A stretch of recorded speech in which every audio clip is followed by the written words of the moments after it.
Leur réputation n'est plus à faire. Les hommes du PGHM sont des maîtres du sauvetage en haute montagne, des professionnels qui apprennent leur métier au CNISAG, le Centre national de l'instruction du ski et de l'alpinisme de la gendarmerie. Ce centre existe depuis 1988, il est basé à Chamonix. Il a déjà formé 500 secouristes. Françoise Gay et Guy L'Hospitalier ont rencontré la dernière promotion lors d'un exercice de sauvetage dans le Mont-Blanc. Sur le glacier d'Argentière, un homme est tombé dans une crevasse. Son compagnon de cordée a donné l'alerte. Un scénario calqué sur la réalité. Pour les apprentis secouristes, pas une seconde à perdre, même si pour ce premier exercice, les conditions sont optimales. Du soleil, pas de vent, une crevasse large et peu profonde. 2 secouristes sont descendus auprès de la victime pour pouvoir faire un premier bilan. L'autre équipe est restée en haut et continue à installer l'ensemble de treuils, de contre-assurance pour pouvoir sécuriser et pouvoir remonter la victime qui sera conditionnée dans une cage de transport. Et actuellement, ils sont en train d'installer donc une attelle de jambes, vu qu'il avait une entorse du genou. Au fil de la journée, les stagiaires vont évoluer sur plusieurs ateliers.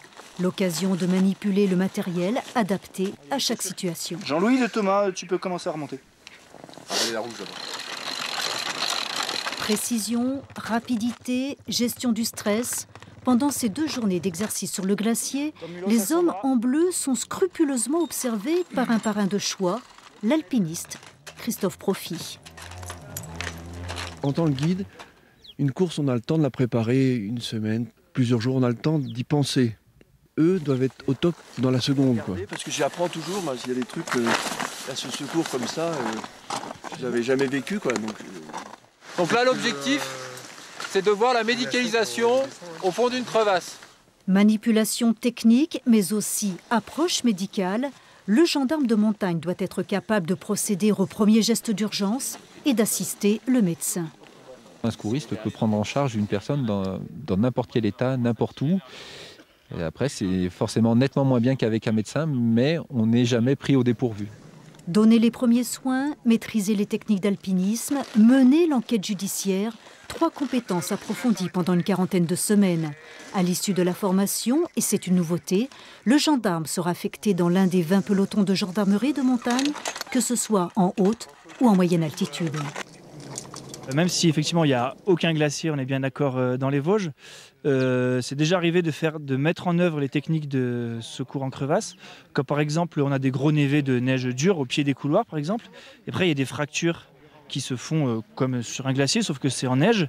Et donc après on met en œuvre les mêmes techniques. Un parcours exigeant avec peu d'élus.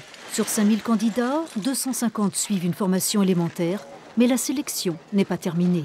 Parmi ces 250, on a amené une 50aine au niveau de technicité d'aisance en montagne, on va dire. Et de ces 50, on en sélectionne chaque année 10 à 15 pour entrer en PGHM.